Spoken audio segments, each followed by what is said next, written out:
Assalamualaikum warahmatullahi wabarakatuh.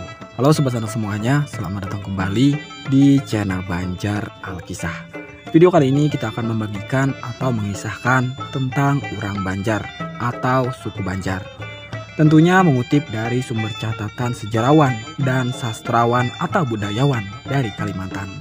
Ulasan ini berjudul Sejarah Kehidupan di Tanah Banjar, ditulis oleh Bapak Tajudin Nurgani.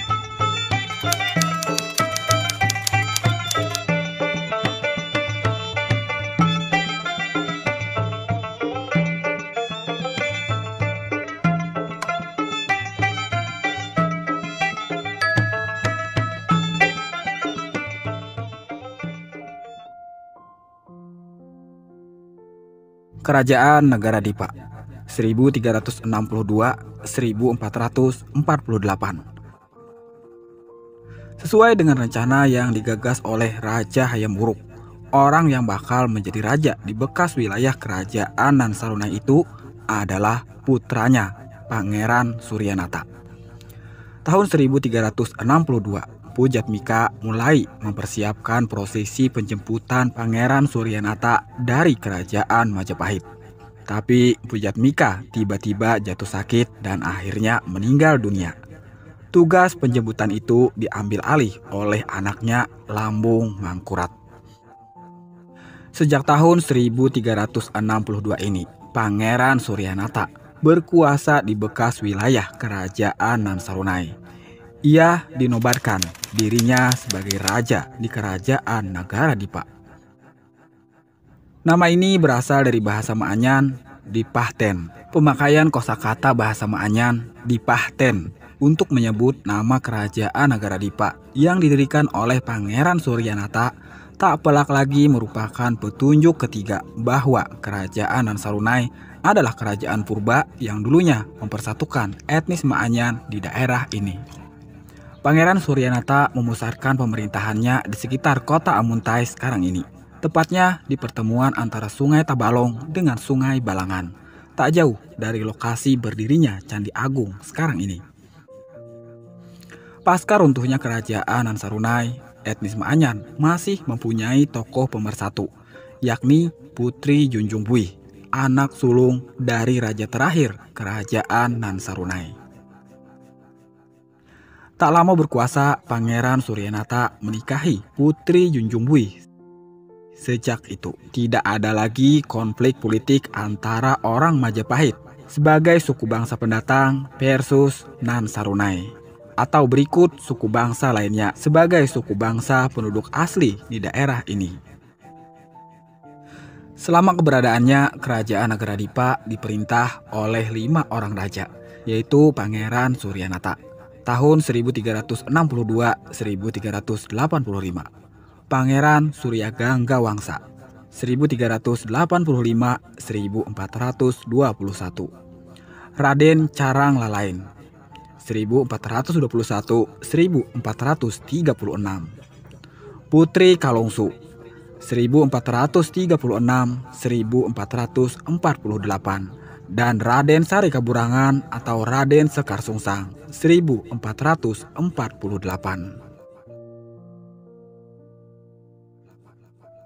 Kerajaan Negara Daha 1448-1526. Setelah dinobatkan sebagai raja baru, Raden Sari Kaburangan memindahkan pusat pemerintahannya ke daerah Muara Hulak atau kota negara sekarang ini. Tidak hanya itu, Raden Sari Kaburangan juga mengganti nama kerajaannya menjadi Kerajaan Negara Daha. Tampilnya Raden Sari Kaburangan sebagai raja di Kerajaan Negara Daha merupakan peristiwa yang menandai pulihnya kembali hegemoni etnis Maanyan sebagai penguasa di tanah leluhurnya sendiri.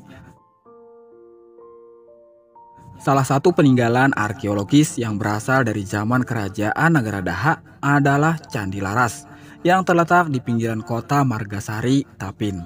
Pengujian C14 yang dilakukan terhadap tiang bangunan Candi Laras menghasilkan angka tahun kisaran 1240-1426 Masehi.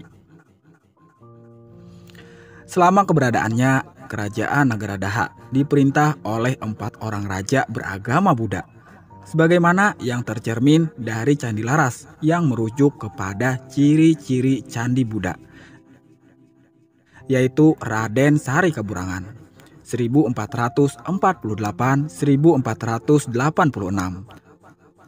Maharaja Sukarama 1486-1525, Arya Mangkubumi 1525, dan Pangeran Tumanggung 1525-1526. Pada masa pemerintahan Maharaja Sukarama, yakni pada tahun 1511, Kerajaan Negara Daha menerima kedatangan suku bangsa Melayu warga negara Kerajaan Malaka yang terpaksa melakukan migrasi massal kemana-mana menyusul jatuhnya Kerajaan Malaka ke tangan penguasa kolonial Portugis. Mereka kemudian tinggal menetap di tepi kiri dan kanan Sungai Kuin yang sekarang termasuk dalam wilayah kota Banjarmasin, bergabung dengan suku bangsa Melayu di bawah pimpinan Pati Masih yang sudah lama menetap di sana. Pada tahun 1415 terjadi kemelut politik kerajaan negara Daha. Maharaja Sukarama mengeluarkan Sabda Pandita Ratu yang berisi wasiat agar yang dinobatkan sebagai raja baru sepeninggalnya nanti adalah cucunya Pangeran Samudra, bukan anaknya yang tertua Arya Mangkubumi atau anaknya yang kedua Pangeran Tumanggung. Namun wasiat tinggal wasiat. Ketika Maharaja Sukarama mangkat, Arya Mangkubumi segera mengambil alih kekuasaan 1416. Tapi tidak lama kemudian ia tewas terbunuh di tangan Sakban, seorang pembunuh bayaran yang setia kepada Pangeran Tumanggung 1519. Setelah membunuh Sakban, Pangeran Tumanggung menobatkan dirinya sebagai raja yang baru 1519. Pangeran Samudra yang ketika itu masih muda belia segera mengungsi menyelamatkan dirinya ke arah Muara Kuin, Banjarmasin. Di sini ia ditampung dan dilindungi oleh Pati Masih, seorang penguasa setempat. Pati Masih kemudian menobatkan Pangeran Samudra sebagai raja di Muara Kuin atau 1524 untuk menandingi kekuasaan Pangeran Tumanggung. Tak lama kemudian terjadilah perang saudara yang banyak memakan korban jiwa di kedua belah pihak.